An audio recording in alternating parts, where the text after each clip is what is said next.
Clytus, I'm bored. What plaything can you offer me today? Dispatch War Rocket Ajax to bring back his body.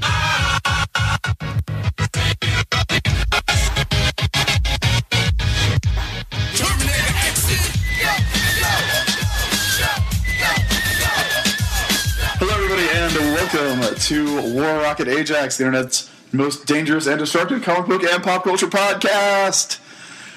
We are your hosts. My name is Chris Sims. With me, as always, in person, live, I'm going to touch your face, is Matt Wilson. Matt, how are you tonight? I just made a Muppet sound. You did make a Muppet sound, because I legit touched your face.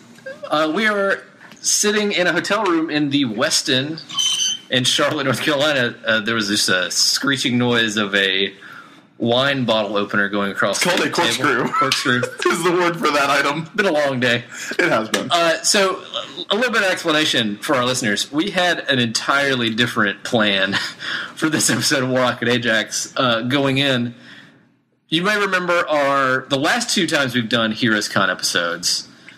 The first, we did a panel 2 years ago. We did a panel 2 years ago where I was both hungover and food poisoned. That's true. At the same time. And somebody asked me to do a Meatwad impression and told me they would buy my book if I did, and I did. And then the year after that, we did kind of like an on-the-floor kind of show where we were asking people a particular question and getting different answers. The most uncomfortable commission they'd ever gotten. Yeah, that was if they were artists. I liked how that one turned out a lot. This year, our plan was to go to dinner with Matt Fraction. Right. We were invited to dinner. And record dinner. Here's the issue.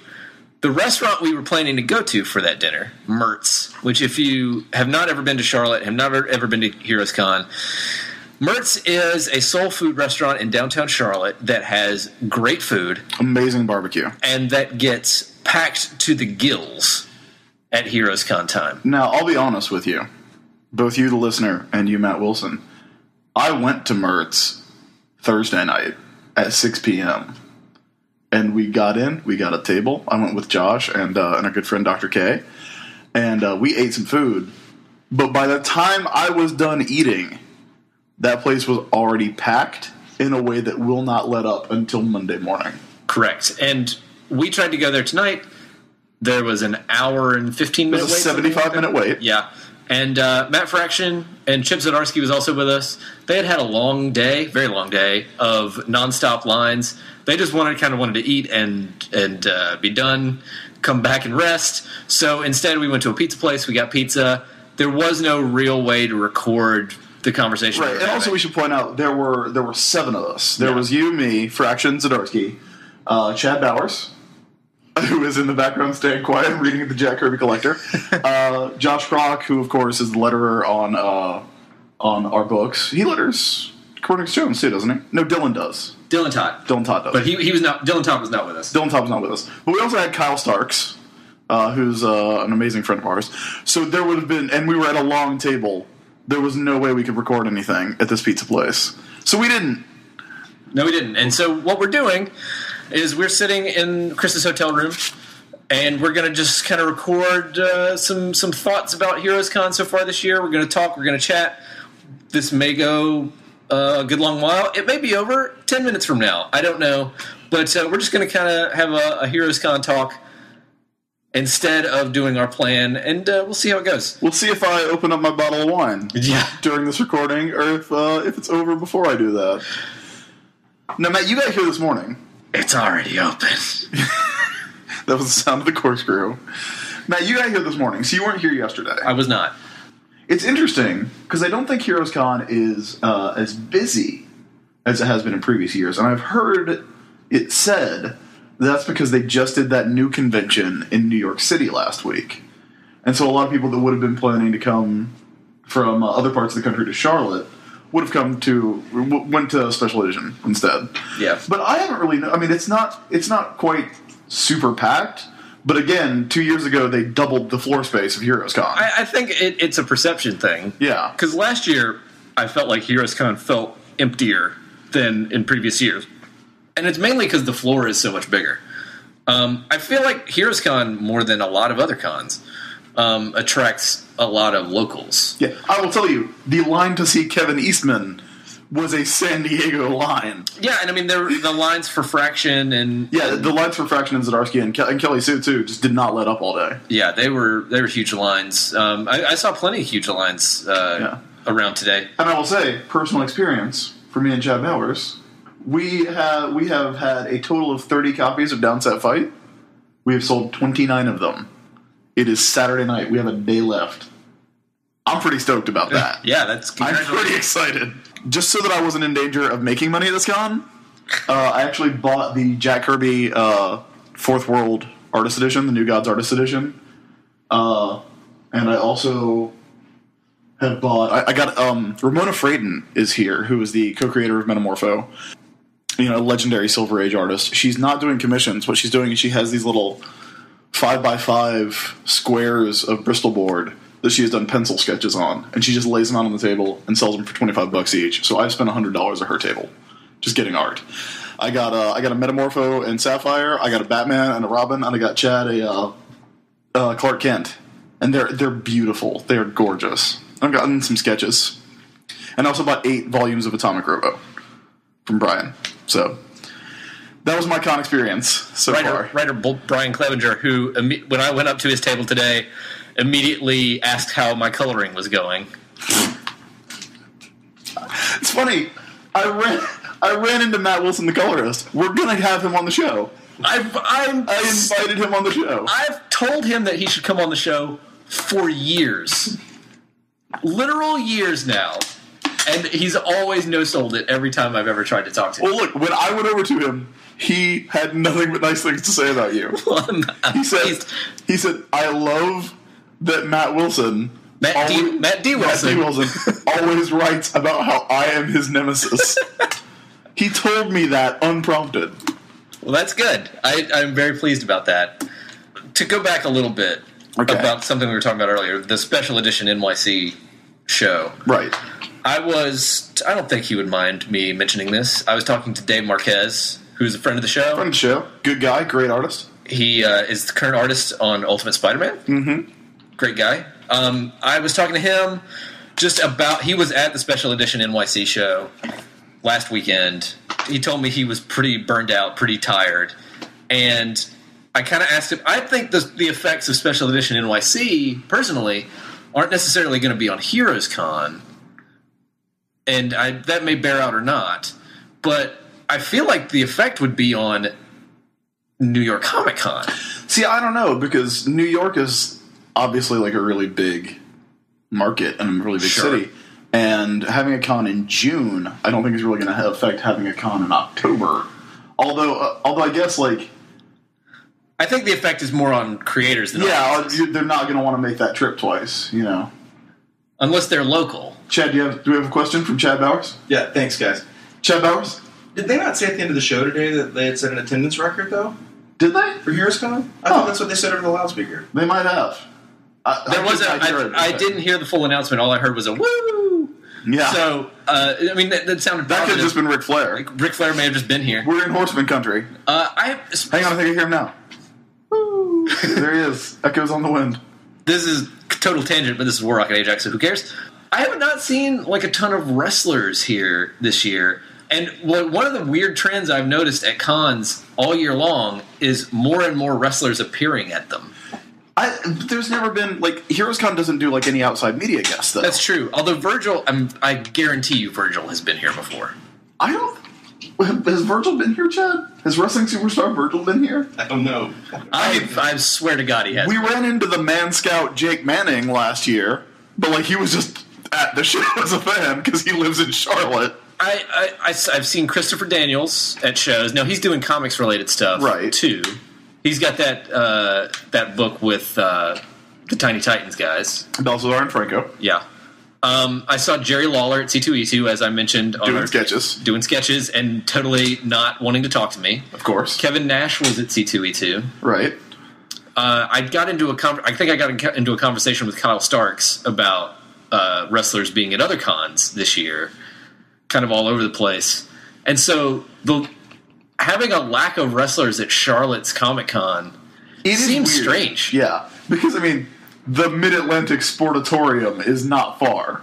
Right. And, like, highspots.com is headquartered here. Correct. But at the same time, like, again, like, Heroes doesn't do any...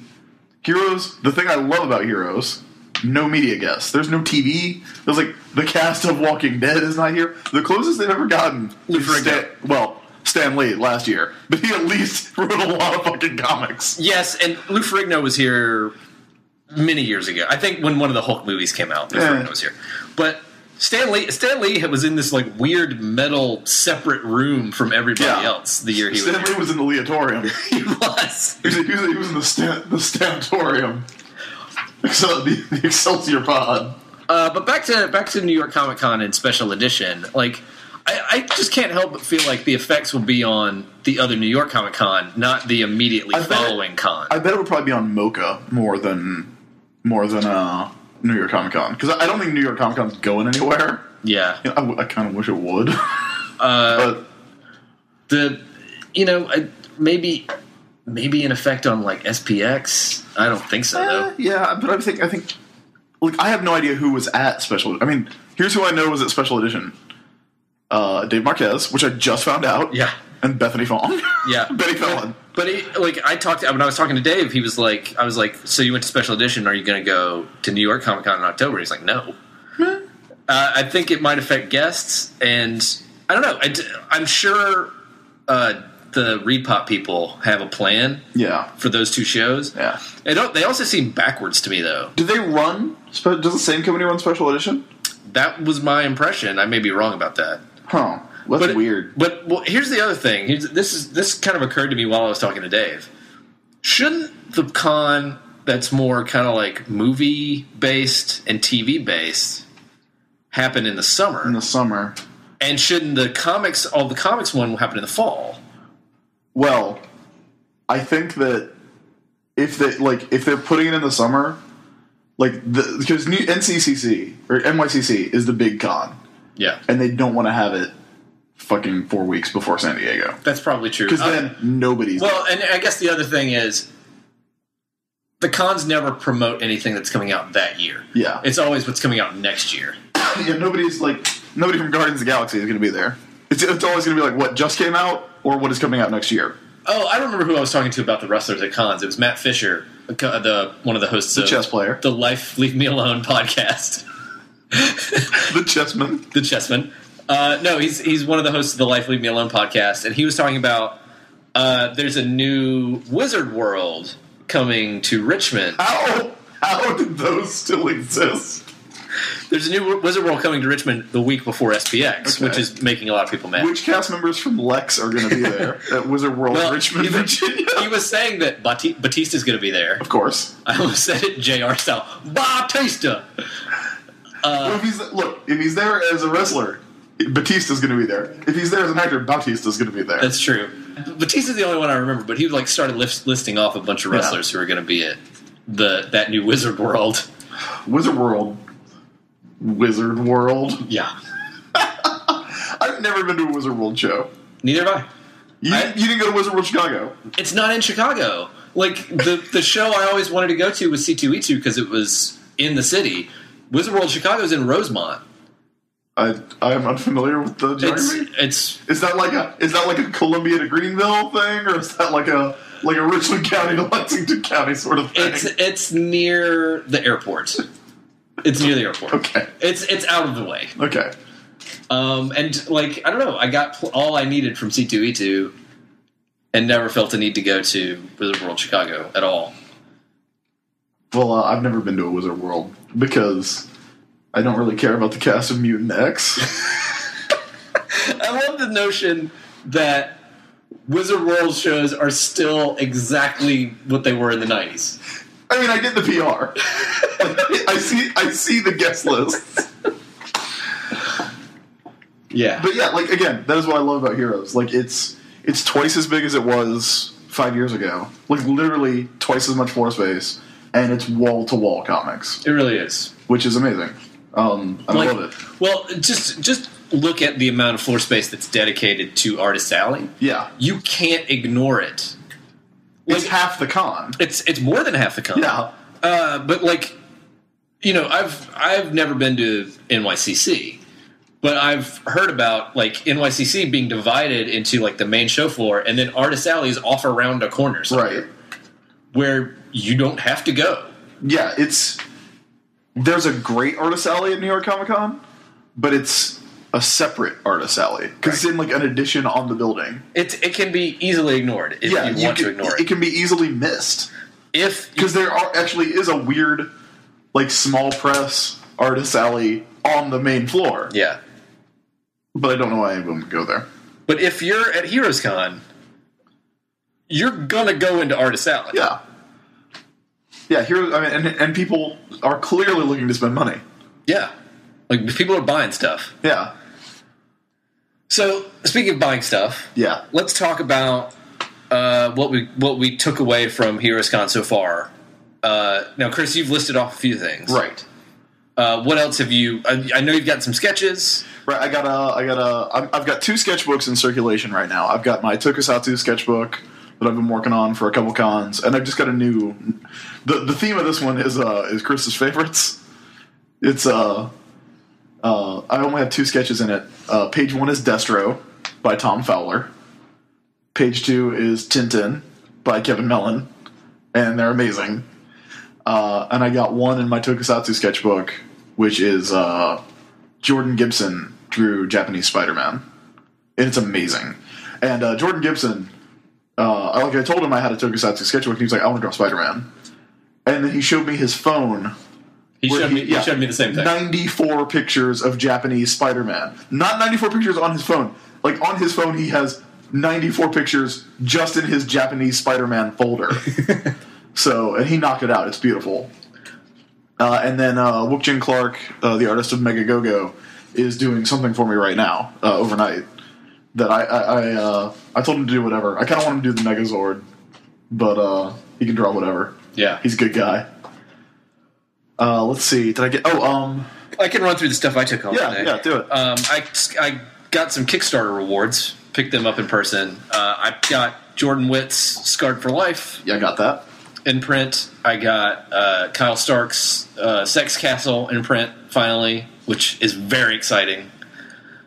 I picked up a Jordan Gibson print of Spike Spiegel from... Yeah, that's pretty cool. Yeah, from Cowboy Bebop, for my friend Sean, for his birthday, which he might find out about his present from this. And I got, also for Sean, I bought a Scott C., the book of his, character verses. Yeah. Those are amazing. I bought a book of that, and he offered to draw me a movie character in the front of the book. Now, this is some, I think I've mentioned very recently on the show, Sean and Ben Gully and my thing about Riker. Right. So I got Scott C. Talking about Commander William Thomas Riker. That is exactly what I'm talking about. Right. Not his transporter clone, Thomas. Right. The real Will Riker. Will Riker. Trombonus. Yeah. Second in command. Ladies' man. Weird sitter. If you've never seen that YouTube video of Jonathan Frakes sitting down, it's amazing. This is very important to the Scott C. sketch that he did in the front of his book. I asked Scott C., can you draw a Riker for Sean? He was like, yeah. So he wrote for Sean at the top. He drew a Riker, and then he drew a chair in the background. I didn't see the chair. That Riker's about to go sit on by climbing over the back. The weirdest thing is when he stands back up, and he does it in reverse. He swings his leg back over it. Have you seen this, John? Never. Okay, we're going to pull up this YouTube video when we're done recording. I'm going to open up that bottle of wine, and we're going to watch Jonathan Frakes. Oh, well, there are 2 YouTube videos we have to watch. Okay. Because... Folks, get your YouTube playlist ready. Okay, so we've got the Riker sitting down video. Right. At some point during the waning hours of the show today, Matt Fisher, who I mentioned earlier, co-host of Life Leave Me Alone, started asking us, that you, me, and Jarrett Williams, who is tabling next to you, right next to us, yeah, what the greatest rap video of all time is. Right. And we all had our guesses. Yes. We But there guessed. was like clearly a correct answer he wanted us to give. Yeah, he was like, there is a correct answer. Which I respect anyone who says that. I Yeah, respect that's anyone something, who asks an opinion and that's says, something- by the way, there was a correct answer. that's something you say all the time. Yes. So I was like, The Roots What They Do is a great video. We talked about a bunch of Outkast videos. I talked about Wu-Tang's Triumph. Yeah, you said Wu-Tang's Triumph, and I said, is that the one with the robot bees? Which, guess what? It It is. sure is. We talked about a bunch of different videos. Oh, we talked about California Love. We talked about Girlfriend Loves good ass video. Today Was a Good Day, Ice Cube. Which I feel like that might be the best rap video of all time. Does it have the Goodyear blimp in it? I do not recall if it has the Goodyear blimp or not. Because that's a big missed opportunity if it doesn't. That's true. I think I'm just biased about how great of a song Today Was a Good Day No, is. it's an amazing song. Anyway, the result, what Matt wanted us to say was the correct answer, was a Cameron video. Right. From noted filmmaker Cameron. Yes. And Noted filmsman. it is not a video that I recall. So we're going to have to watch it after this. Right. So we'll watch that before the supercut of William Reichert sitting on chairs all weird. Yeah, I guess. I actually have forgotten which Cameron video it is. We'll find out. So we'll have to find it, and I'll put in the show notes which one it is, and you Okay. can go to YouTube and watch it. Weren't we talking about things you got at the con today? I think I said them all, although I did get Chris's birthday present. Yeah, I was going to say, it's really weird because there's one you didn't mention yet. But I didn't buy it. That's why I was you didn't. waiting. But Chris got me a birthday present, which is a Kyle Starks painting, Watercolor. of Andre 3000 and Big Boy of Outkast in their Idlewild period. Because Andre 3000 is wearing a straw hat. And it's fantastic. It is going up in my office immediately. Let's see. What else? I should point out, I did in fact get Benjamin Mara's new books. I got Blades and Lasers 1 and 2, as well as Terror Assaulter, One Man War on Terror, which I'm going to go ahead and say, can we say it's the best single issue of the year?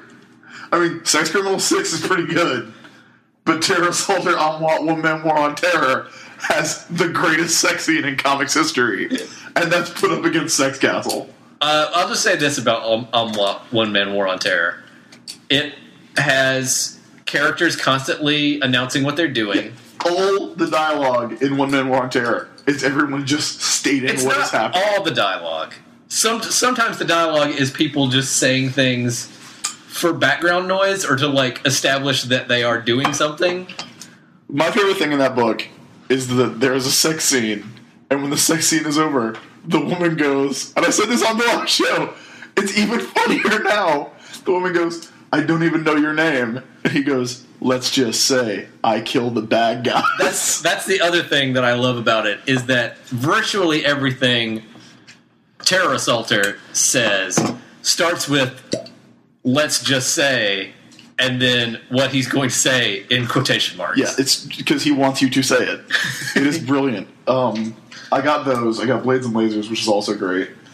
I'm looking. I feel like I got more, and I can't remember because I definitely got those two Kickstarter reward packets. You got a Movie Fighters I got a t-shirt. Movie Fighters T-shirt with the Jay Gonzo design, which looks great. Looks fantastic. The 8-bit design looks really good Also too. looks amazing. I handed out a few of those on the show floor today. I'm going to be getting those in the mail hopefully next week. And that will probably end our haul segment.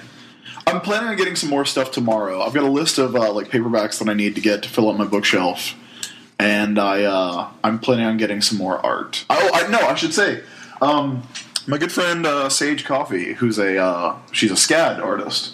She has a book called Punisher. It's a Punisher fan comic about the Punisher killing people and then making puns about it. There's one page in it that is Frank Castle hanging a dude off a cliff, and it says "Hang in there," like a motivational poster, like with a kitten, but it's the Punisher cheerfully killing a dude. I bought the original art for that today. It is the first original Sage has ever sold, so I got a deal on it. And I'm very excited about it. That is going to go in my office, in my motivational poster section that it currently includes a framed picture of Strong Bad and a framed Power Records Superman. But yeah. We got Final Frontier from Tom Scioli. Oh, and I got the Sex Criminals Convention hardcover, which was signed by Fraction and Zdarsky. Zdarsky sketched in it, and then he wanted to give me a larger sketch, so he also did like a sketch for me, which is great. But yeah, good stuff. All right, before we're probably getting pretty close to we're wrapping probably up. gonna be done. But before we do that, I have one very important question to ask. Mm-hmm. I have a question to submit to the long-running comics column Ask Chris. Okay. And that is there a concurrently running convention to HeroesCon this year? Because I didn't see anything today that would indicate that. And if that is the case, if there is not a concurrently running convention, then HeroesCon has lost something. Because to explain to our listeners who are not familiar with the past history of HeroesCon and the other convention that runs concurrent to it, for many years, HeroesCon ran at the same time as a dub convention. Yes. Which was a convention wholly focused on wheels. Obviously, our listeners are familiar with Dub Magazine. Of course they are. Right. But it was that the Gray Lady, it's called. Yeah, the old Gray Lady, Dub Magazine. It is a publication about wheels and souped up cars. Right. I almost said hot rods. No, it is not a coupe publication. It's like lowriders. Lowriders. And rims and stuff like Throwing that. some D's on it. Dubs, yeah, 20s. So it ran concurrent to that for a long time, and that was 20s and 24s. That was a great time for trying to determine which convention the guys in the Wolverine t-shirts were going to. Yes, and the Venom shirts were also a big Venom one. shirts. Chad, what was it the security guard said when we walked past the Dub convention? Because it used to be Heroes was in Hall A, the Dub convention was in Hall B. It's all one hall. They would just put like a divider wall down the middle. So what did the security guard say? It was about handguns and knives, right? What did he say? I believe he said, "I've got 4 pistols and more knives than I can count." As we walked by. That is something we overheard about the security check going into the Dub convention. These crowds did not mix. Meanwhile, there's dudes with like 6-foot-long swords for their Final Fantasy cosplay, just walking around HeroesCon. Because you can buy them. Yeah, dudes dressed up as the Punisher with super realistic guns. I did not see the Deadly Sword booth this year. No. That may be gone. Yeah. But usually it's been the Dubs convention. One previous year, last year, it has been a Republican, like a local North Carolina Republican convention. It was it was the North Carolina Republican convention. Right.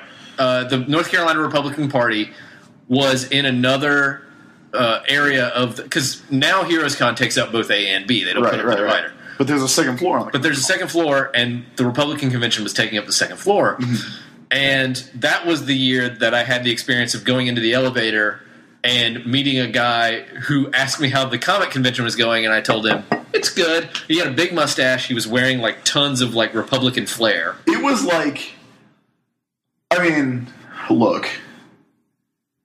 I don't want to cast aspersions on anyone's political beliefs, but it was like there was a ranking system to see how many Swarovski crystals you could shape into a red, white, and blue elephant.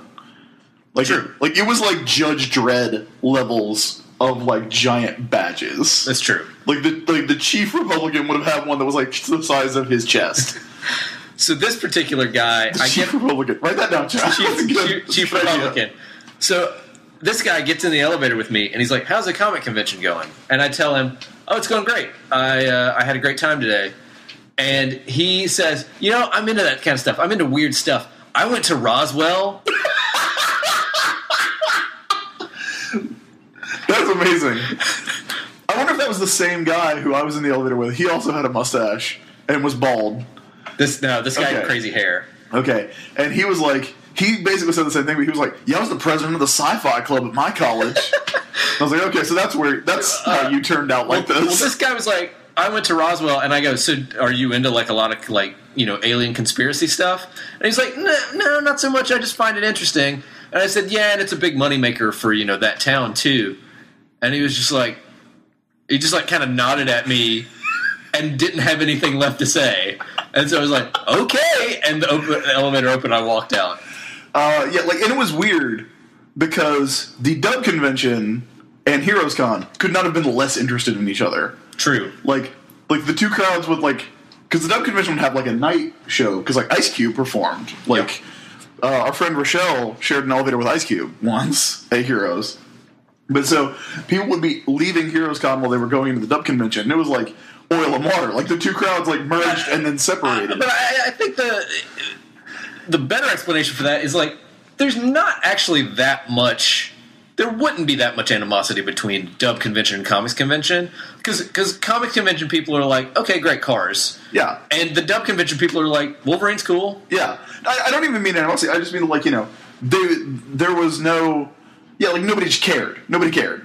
Yeah, but, like the Republicans... I didn't ever get the feeling that Dub Convention people thought that the Comic Convention people were weird. Yeah, the Republican Convention was like old white dudes side-eyeing young drunks. Correct. And then creepy old dudes taking upskirt pictures of cosplayers. Correct. And a lot of judgment. And a lot of judgment. There was a lot of judgment of cosplayers going on. Oh, there's also a lot of judgment on our end. Sure. Specifically mine.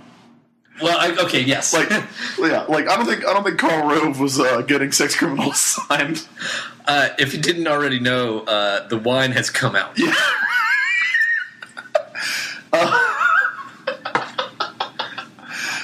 By the way, if you're playing the Warrock Ajax drinking game, take a drink. You are trashed by now. But no, I don't think there's... Thursday, there was like a Bank of... Do you remember? Like a Bank of America thing? It was like a Bank of America sales leadership conference or something. Year? No, this year. I remember I came in late. Oh, you came in late. I wasn't here. But I feel like that was like a one-day seminar on Thursday because there were a lot of people in suits. And then there was a wedding yesterday. But there's not a concurrent other themed con. Well, then that is another good sign for attendance at HeroesCon because the NASCAR Hall of Fame parking garage where I parked, it was slam full of cars. I had to go to Matt, it's Charlotte in the summertime. That's true. But I don't think everybody who was parked at the NASCAR Hall of Fame was hanging out at the NASCAR Hall of Fame. Did you see a lot of my other car as the TARDIS stickers going on? I wasn't really looking. Because that's Chad's car. Oh, good. It's a TARDIS. I feel like a lot of the people who were in that parking garage were there for HeroesCon. Probably. And if there wasn't garage space being taken up by another convention, then that's probably a good sign. Yeah. Attendance-wise. Yeah. No, I think it's hard to gauge because they doubled the size last year. So, but it's still it's certainly crowded. Yeah. I mean, there's certainly a ton of people, and there's great cosplay here this year. The way I've been describing it to everybody, everything I've seen this year, it's very esoteric. Not just the run-of-the-mill characters that I'm seeing walking around. Yes, I'm seeing Harley Quinns. Yes, I'm seeing Jokers. I saw 2 independent, unrelated pirate Harley Quinns run into each other. Strange. Magical. Yeah. But what I'm seeing more of than your Harley Quinns and Banes is there was a guy walking around dressed as Crypto. There was a dude dressed as Crypto.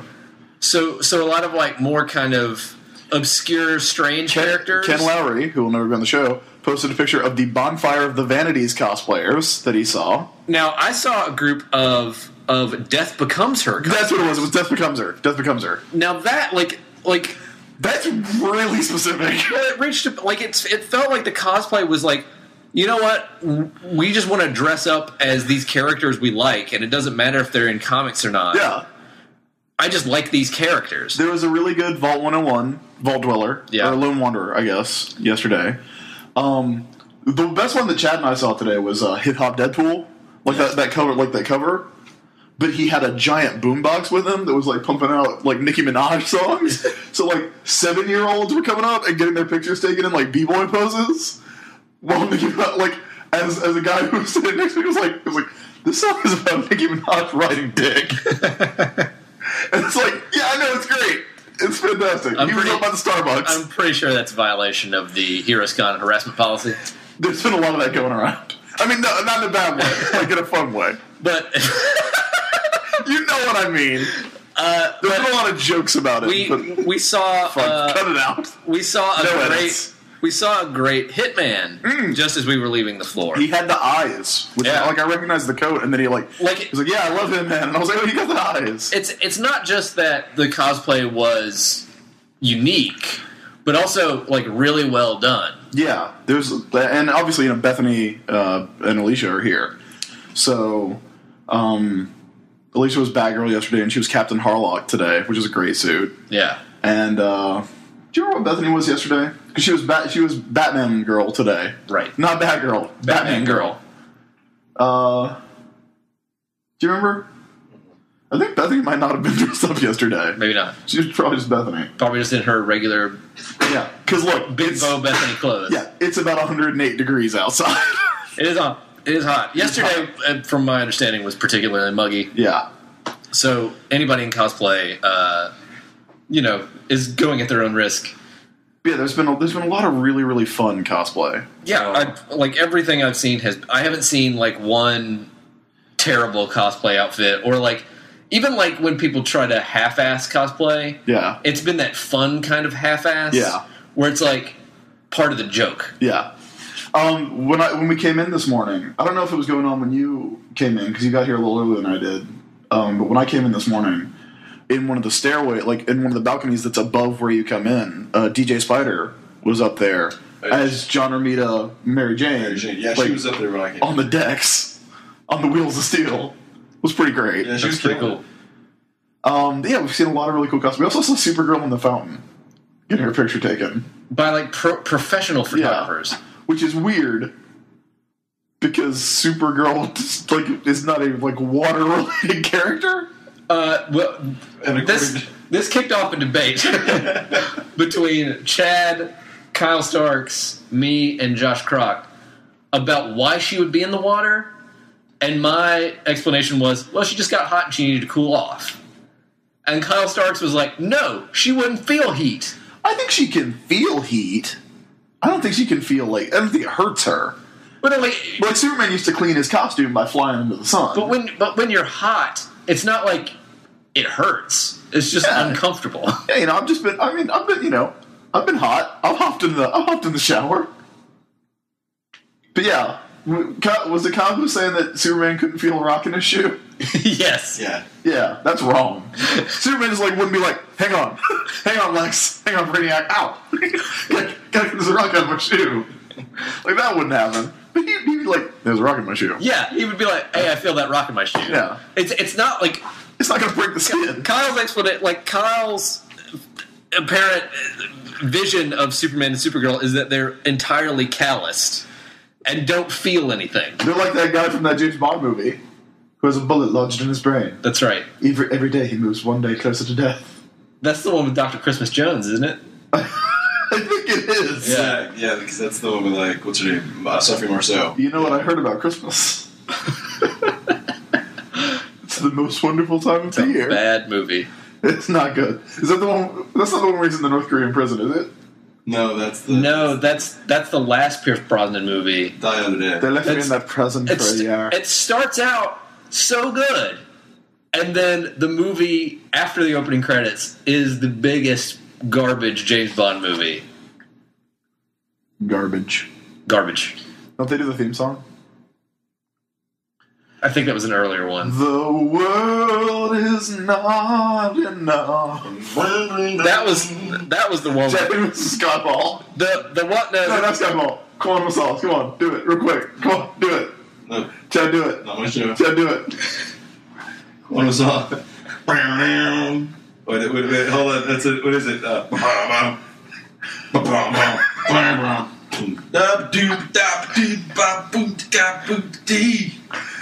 That's it. Ready?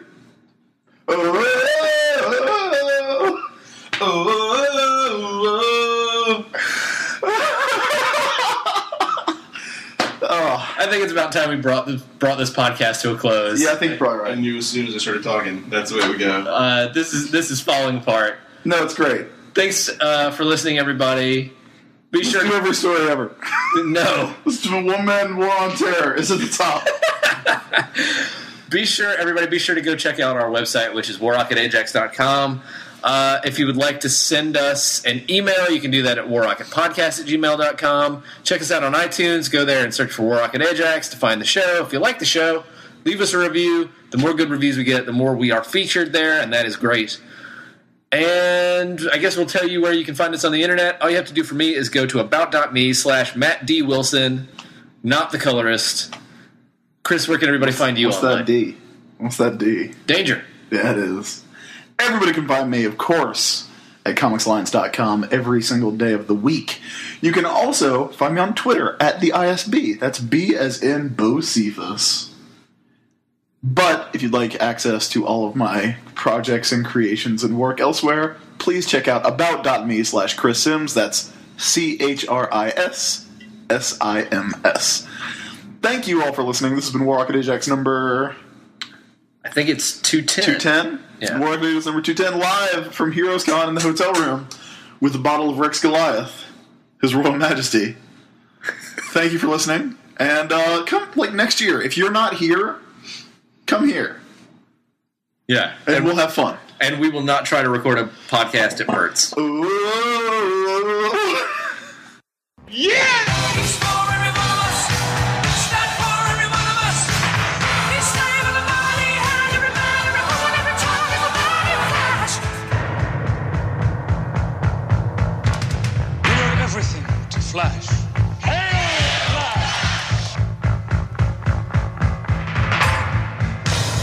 From this day on, let every breed of mongrel live together.